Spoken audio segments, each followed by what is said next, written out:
आप इनका चेकअप करा लो, ये गांजा फूंक के बनाते हैं प्रश्न। क्या आप कलेक्टर या उस फोर्स से डर गए? दूसरा, वहाँ बच्चियों के साथ छेड़छाड़ होने लगी थी, पुलिस प्रशासन का हमें कोई सपोर्ट था नहीं। ये प्रशासन का तानाशाही रवैया नहीं नजर आ रहा आपको?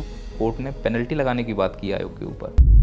चंबल के बीहड़ में यूं तो कई डकैत यानी बागी पैदा हुए, लेकिन समय बदलते ही चंबल की माटी का रंग कुछ यूं बदला कि वहाँ के युवा चीटिंग नहीं करते, पेपर में मेहनत करके पास होते हैं और IAS IPS बनते हैं। उसी कड़ी में चंबल की गलियों का एक होनहार लड़का अरविंद भदौरिया आज छात्रों के बीच अरविंद सर के नाम से मशहूर हैं, जिन्होंने हाल ही में छात्र हित के लिए कई मुद्दे उठाए। अरविंद सर नया पार कोचिंग के संस्थापक भी हैं। सर, आपका स्वागत है पॉडकास्ट विद शिवम में। आपने कितनी सूत्री मांग को लेकर आंदोलन किया था और सरकार ने कितनी मांगों को पूरा किया अभी तक? 5 सूत्री मांग थी। हालांकि इस जो आंदोलन हुआ था उसके आप प्रोस्पेक्टस को समझिए कि उसमें MPPSC सिविल के बच्चे थे, फॉरेस्ट के बच्चे थे, असिस्टेंट प्रोफेसर के बच्चे थे, सिविल इंजीनियरिंग के बच्चे थे। तो मांगों का एक लास्ट में पुलिंदा तैयार होता चला गया, धीरे धीरे बढ़ती गई मांगें। और जब हमारी मीटिंग अंदर हो रही थी डेप्यूटी सेक्रेटरी के साथ या किसी के साथ, तो उनके आचरण और व्यवहार से हमें इतना तो समझ में आ रहा था कि तुम इसमें 10 मांगे या बढ़ा दो या घटा दो, उनके कान में जू तक नहीं लगने वाली। लेकिन इस आंदोलन के करने का उद्देश्य, हम बच्चों को, जितने भी बच्चे सुन रहे हैं उनको समझना है, उद्देश्य ये था कि ना केवल हमारी मांगें मानी जाएं, सरकार तक ये मैसेज पहुँचे कि ये मध्य प्रदेश का छात्र अब एकजुट हो चुका है। अगर इनके साथ अन्याय होता है तो ये अपनी मांगों को पूरा कराने के लिए उस हद तक वहाँ पर रुके रह सकते हैं जो विधि विधान के विरुद्ध ना हो, लेकिन जायज़ मांगों के लिए सरकार के सामने डटकर खड़े भी रहें। और ये मैसेज कलेक्टर साहब के द्वारा CM साहब तक पहुंचा। और मेरा ये मानना है कि अगर मैसेज मुखिया तक पहुंच चुका है, मुखिया ने उस पर ट्वीट भी किया है, अब CM से बड़ा इस राज्य में कोई नहीं है। और इस राज्य में जो सरकार बनी है वो राम का नाम लेकर ही सत्ता में आए हैं। अब हमारे CM साहब को ज़रा ध्यान से देखना, माथे पर तिलक लगाते हैं, कट्टर हिंदू हैं। क्या एक हिंदू अपनी जबान से पलट सकता है? उन्होंने आश्वासन दिया है ना, ट्वीट किया है ना। अब उस ट्वीट को करने के बाद अगर वो अपनी बातों को बच्चों के बीच तक नहीं पहुंचा पाए, बच्चों में विश्वास नहीं जगा पाए, तो बच्चे उनके प्रति आक्रोशित क्यों हो रहे हैं जो आंदोलन कर रहे थे? उनका काम था अपनी आवाज़ को वहाँ तक पहुँचा देना जो सर्वमुखी है, सर्वोच्च है। अब उसके बाद उन्होंने बात नहीं मानी, तो अब हमारा आक्रोश सरकार के प्रति, प्रशासन के प्रति होना चाहिए। दोबारा रात 8 बजे आप आह्वान करते हैं आंदोलन के ख़त्म होने के एक दिन पहले कि छात्र ज़्यादा से ज़्यादा जिलों से आएँ, 55 जिले से छात्र आएँ, और तड़के 4 बजे आपने आंदोलन समाप्त करने की घोषणा कर दी आपने स्वयं। जी। तो क्या आप कलेक्टर या उस फोर्स से डर गए या प्रशासन से डर गए? अरविंद सर डरे क्या उस फोर्स को देखकर? इस प्रश्न की ज़रा गहराई समझिए और सब बच्चों को भी समझना होगा। आंदोलन किसी के डर से ना तो शुरू होते हैं ना ख़त्म होते हैं। आंदोलन शुरू होते हैं जो आक्रोश है या किसी का रवैया है उसकी प्रतिक्रिया के विरुद्ध, कि आपने हमारी जायज़ मांगों के प्रति वैसी सकारात्मक प्रतिक्रिया नहीं की, तो हम उस आक्रोश की अभिव्यक्ति के रूप में आंदोलन कर रहे हैं। आंदोलन शुरू हुआ, आंदोलन में नारेबाजियाँ हुई, जिसमें आगे बढ़कर मैंने बहुत नारेबाजियाँ की। बिल्कुल। मेरा एक स्टेटमेंट यहाँ तक था कि अगर 699 भी होंगी तो भी मैं इस आंदोलन को ख़त्म नहीं करूँगा। ये मैंने मंच पर खड़े होकर बोला था। ये जो मैं बोल रहा हूँ वो छात्रों को तो बोल ही रहा था, ये मैसेज मैं सरकार को देना चाहता कि हम इतने हटी हैं कि हम 699 लेकर नहीं जाएंगे। और मेरे मन में ये था कि इनसे हम तोप मांगेंगे तभी हमें तमंचा देंगे। बिल्कुल। क्योंकि जिस प्रकार का रवैया है तानाशाही का, वो इतनी आसानी से झुकने वाले नहीं थे। तो जैसा कि आपने पूछा था कि आपने आह्वान किया बच्चे आए, तो वो बच्चे आए। इंदौर की सभी कोचिंगों का समर्थन मिला, सभी बच्चों का समर्थन मिला। और उस समर्थन का प्रभाव ये हुआ कि सरकार का जो नकारात्मक रवैया था वो सकारात्मकता में बदला। MPPSC के इतिहास में जितने भी आंदोलन हुए हैं, ये एकमात्र ऐसा आंदोलन है जिसमें हम केवल ज्ञापन सौंप कर नहीं आए। कलेक्टर साहब ने आकर हमारी बात सुनी और कलेक्टर साहब के द्वारा ये बात CM तक पहुंची।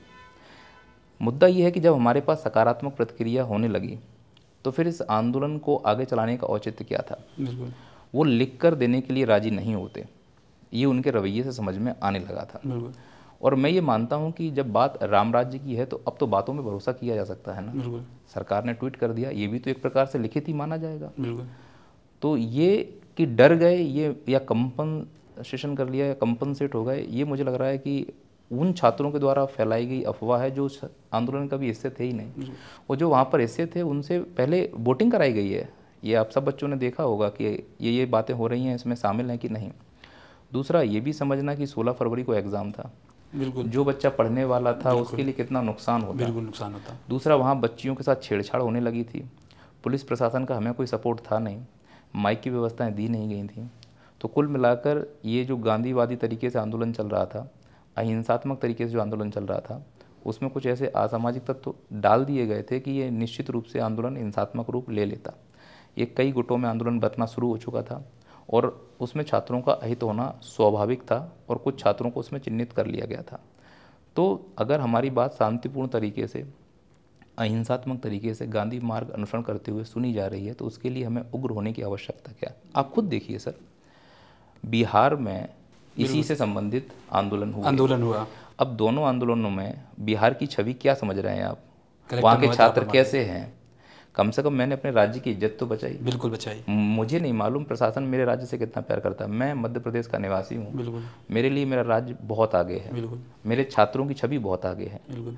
तो अगर सरकार को झुकाना है बिल्कुल तो एक कदम हमें भी झुकना होगा। बिल्कुल। रिजिडता किसी भी समस्या का समाधान नहीं हो सकता। आज देखो बिहार में लाठीचार्ज भी हुआ, बिल्कुल। फिर भी उन्होंने अपनी बातों पर जैसे के तैसे रवैया अपनाए हुए हैं और हमारी मांगें उनसे बहुत अलग थी। वहाँ था हाँ या ना करना, या तो एग्ज़ाम रद्द करो, एक ही था एग्ज़ाम रद्द करो, दूसरा कोई उनका कॉन्सेप्ट नहीं था। हमारे पास सिस्टम समझिए, वैकेंसी निकालना सामान्य विभाग से आएगा, पूरा प्रोसेस होगा।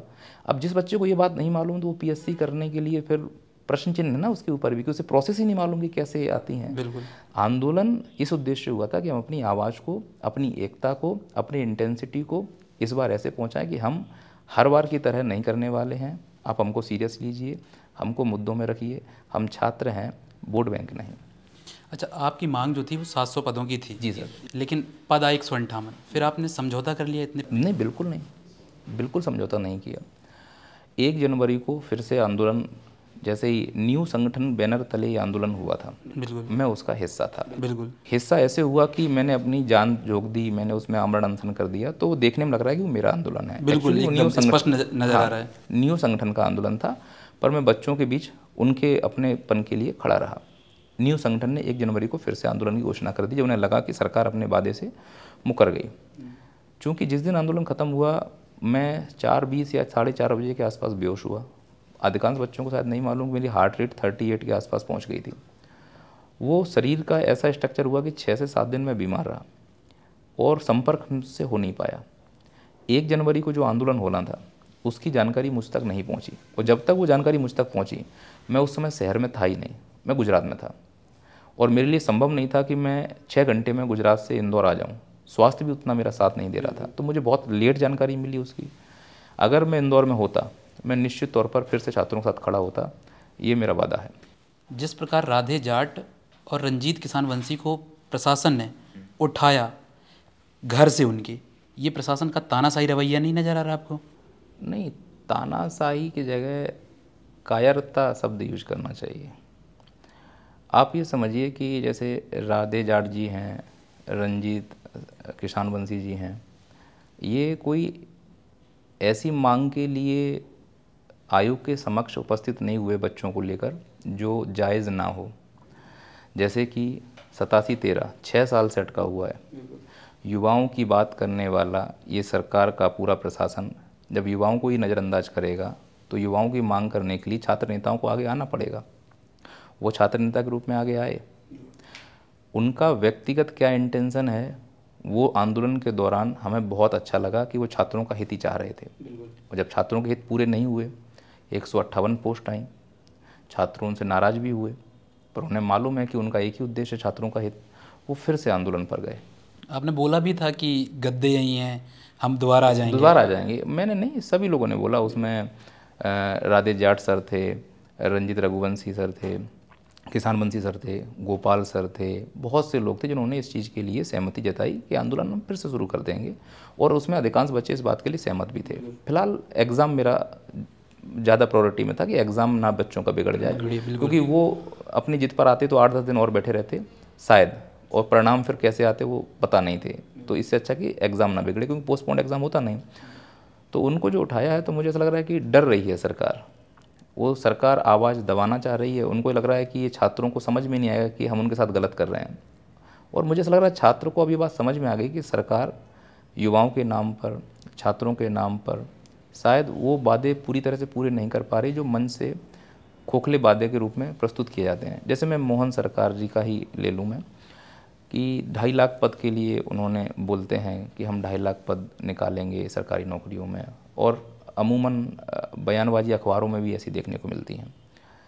जिस राज्य में हमारे मुखिया 2.5 लाख पद निकालने का दावा कर रहे हैं, क्या उस राज्य में इतने बड़े संस्थान जिसे हम मध्य प्रदेश लोक सेवा आयोग कहते हैं, क्या उसके पास 700 पद नहीं होंगे? अगर उसके पास 700 पद हैं तो फिर जो वित्त विभाग है वहाँ पे अनुशंसा जाती होगी, तो वित्त विभाग खजाना खाली होगा। तो या तो मुखिया ये क्लियर करे कि हमारे खजाने खाली हैं, या मुखिया ये कहना बंद कर दे कि हम मन से जो बोलते हैं वो झूठ है। दो में से कोई एक बात बोले। अब ये बात छात्रों को समझ में आ गई है, पर कुछ छात्र अभी भी जो उनको लगता है कि आंदोलन का फेलुअर है, वो आक्रोश न्यू संगठन पर या उन टीचरों पर निकाल रहे हैं जिन्होंने उनका साथ दिया, जबकि ये आक्रोश उनको शासन के प्रति निकालना चाहिए था जिन्होंने वादा खिलाफी की है। मेरा ये मानना है। आपकी मांग थी कि 87-13 वाले मामले को सुलझाया जाए और 100% पे भर्ती दी जाए, लेकिन उसमें आयोग क्या करेगा? वो तो कोर्ट में चल रहा है, कमलनाथ जी ने तो उलझा दिया उसको। शायद मालूम नहीं है कि कोर्ट ने फटकार लगाई है आयोग को। कोर्ट का ये कहना है कि ये मुद्दा मेरा रहा ही नहीं। आयोग जानबूझकर इस मामले को सुलटाना नहीं चाह रहा है। कोर्ट की तरफ से क्लियर हो चुका है। आयोग के लॉयर से भी मेरी बात हुई, जब डेप्यूटी सेक्रेटरी सर से हम लोग मिले थे ना, तो ये बात लॉयर तक को मालूम नहीं है कि कोर्ट ने पेनल्टी लगाने की बात की आयोग के ऊपर। ये इसको पब्लिक नहीं करना चाह रहे हैं। तो कोर्ट का डिसीजन आपको पता है क्या? नहीं, जब बात पब्लिक ही नहीं है तो मैं कैसे इसके लिए प्रूफ दे सकता हूँ? दबाव तो इस चीज़ के लिए बनाया गया कि जो कोर्ट का डिसीजन है, जो कोर्ट ने पेनल्टी लगाई, उसको पब्लिक किया जाए।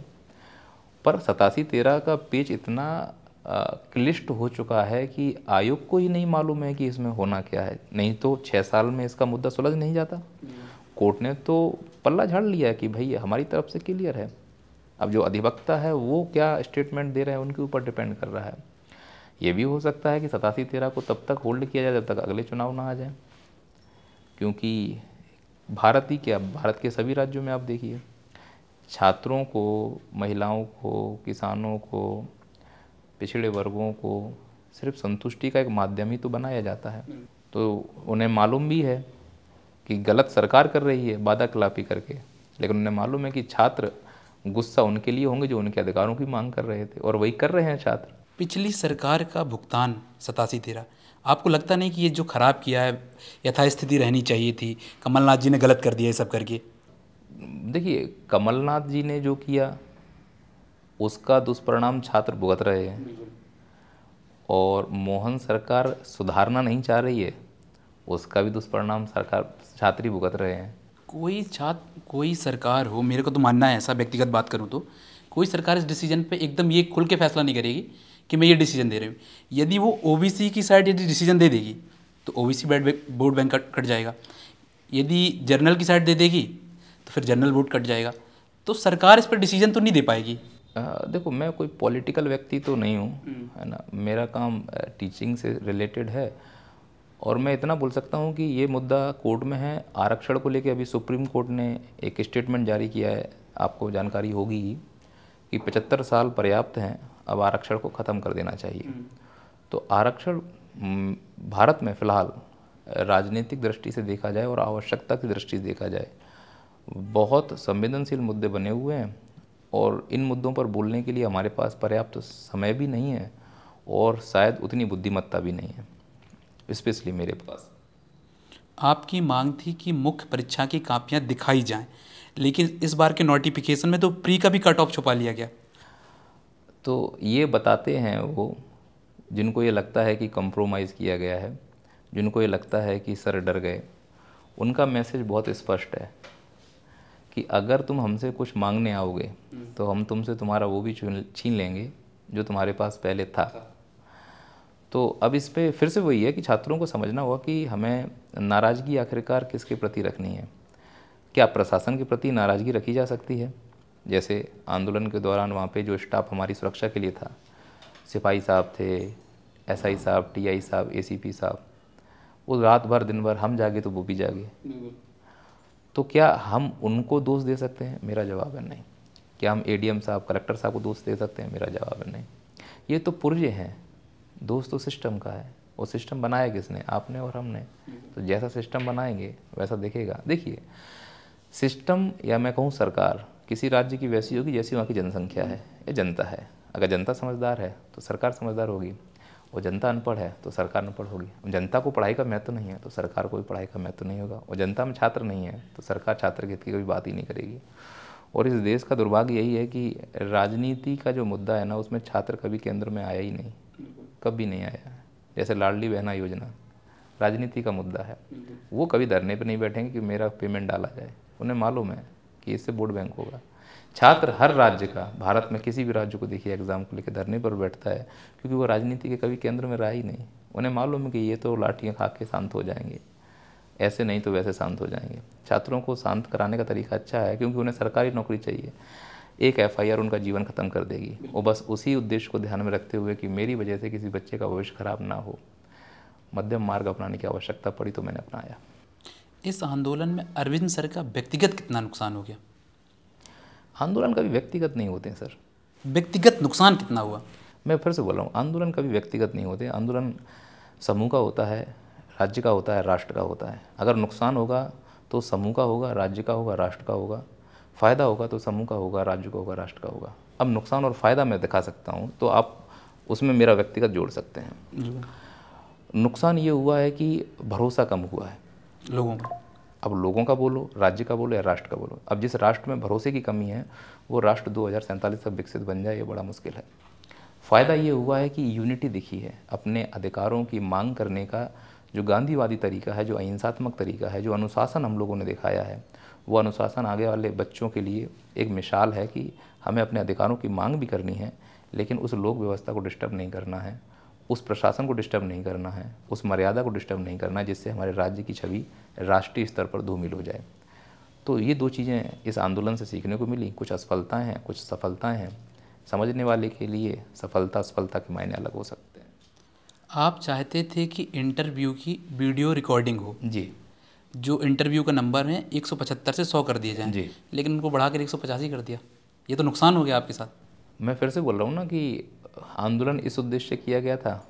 और अच्छा, अनुग्रह रूप से ये आंदोलन हुआ था कि हम सिर्फ आपसे निवेदनात्मक आए हैं, हमारी आदेशात्मक शैली नहीं थी। तो उन्हें ये लगा कि शायद कि अगर इनकी बातें अभी मान ली जाएंगी तो भविष्य में ये फिर आकर दरवाजे पे खड़े होंगे। तो उनको ये स्ट्रिक्ट मैसेज दो कि हमसे अगर तुम कुछ मांगोगे तो हम बचा हुआ भी तुम्हारा छीन लेंगे। और यहाँ तक कि मैं डिप्टी सेक्रेटरी जी को मैं कोट करना चाहूँगा, हालांकि इसका कोई ऑफिशियल नहीं है, मैं उनका नाम भी नहीं लेना चाह रहा हूँ, लेकिन उन्होंने बोला था कि हाँ 100 नंबर के इंटरव्यू की बात चल रही है और इसको तो हम लोग लिखित में भी दे सकते हैं।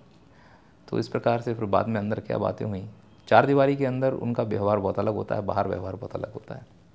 क्या आपको लगता है कि आयोग जानबूझकर गलत प्रश्न बनाता है जिससे उस पर छात्र आपत्ति लगाएं, फिर उस आपत्ति में जो 100 रुपये फीस रखी जाती है, 100-150 रुपये, वो उन तक मिले, फिर वो फाइनल आंसर की निकालते हैं? आप इसे एक मॉडल को समझिए ज़रा, जैसा आपने शब्द यूज किया ना, जानबूझकर। आप ये समझो कि इस पूरे मॉडल में हमारे राज्य से लेकर, छात्रों से लेकर पूरी व्यवस्था में कहाँ चोट पड़ रही है कि अगर एक प्रश्न गलत होता है और MPPSC अदर स्टेट के बच्चे भी देने आते हैं। आप ये समझो कि दिल्ली में अगर बच्चा कोई UPSC की तैयारी कर रहा है, वो अगर बिहार का एग्ज़ाम देने जाता है तो बोलता है बिहार के पेपर का प्री का लेवल बड़ा अच्छा था, राजस्थान के प्री का लेवल बड़ा अच्छा था। लेकिन जब वो MP के लिए आता है और उसमें उसे 2-4 प्रश्न हर साल गलत मिलते हैं, तो राष्ट्रीय स्तर पर मध्य प्रदेश में जो कौशल विकास है, जो कौशल मानव संसाधन है, जिन्हें हम प्रोफेसर्स कह रहे हैं, उनकी छवि इतने स्तर की धूमिल हो रही कि क्या इनकी इतनी हैसियत नहीं है कि ये 100 प्रश्न बना पाएँ। पहली तो हमारी ये दुर्दशा हो रही है राष्ट्रीय स्तर पर मध्य प्रदेश की कि हमारा मजाक उड़ाया जा रहा है एजुकेशन के मामले में। अब दूसरा छात्र पर आइए कि प्रश्न टिक कुछ और लगाया, उत्तर आपने बाद में कुछ और दिया। इसके 2 इम्पैक्ट हो रहे हैं छात्र पर। पहला है कट ऑफ डिस्टर्बेंस हो रहा है उसका। बिल्कुल 100 में से अगर 2 गायब कर दिया 98 बचे तो कट ऑफ बढ़ गया और उसके 2 वही गलत हुए जो दूसरों के सही नहीं थे। फिर उसको लगाने के लिए वो कोर्ट में जाएगा, ये भी फ्री नहीं है, उसका पैसा आप लेते हो, वो भी नॉन रिफंडेबल है। फिर बच्चा उस प्रक्रिया में फंसता है। तो एक तो आर्थिक रूप से, दूसरा समय के रूप से उसका नुकसान होता है और उसका आधा दिमाग तो वहीं डला है कि अंदर है या नहीं, तो उसका मेंस भी खराब हो रहा होता है। तो अगर आप मुझसे कह रहे हैं कि जानबूझ के किया जा रहा है तो मैं ये कहूँगा नहीं, अनकॉन्शियस माइंड में हो रहा है उनसे। एक्चुअली आयोग होश में नहीं है। आप इनका चेकअप करा लो, ये गांजा फूंक के बनाते हैं प्रश्न। मैं किसी भी समिति में जो बैठे हैं वहाँ पर ये नशा करके या ड्रिंक करके या फिर दूसरों की भावनाओं को आहत करने के लिए इस प्रकार के प्रश्नों को सेट करते हैं। और ये वो लोग हैं जिन्होंने मध्य प्रदेश की छवि को धूमिल करने की कसम खा रखी है। तो अगर मैं इनको ये बोल दूं कि ये राज्यद्रोही हैं तो मेरे लिए शब्द कम नहीं होगा, क्योंकि इन लोगों की वजह से हमारे मध्य प्रदेश की योग्यता राष्ट्रीय स्तर पर शून्य दिखाई दे रही है। बात केवल पीएससी की नहीं है।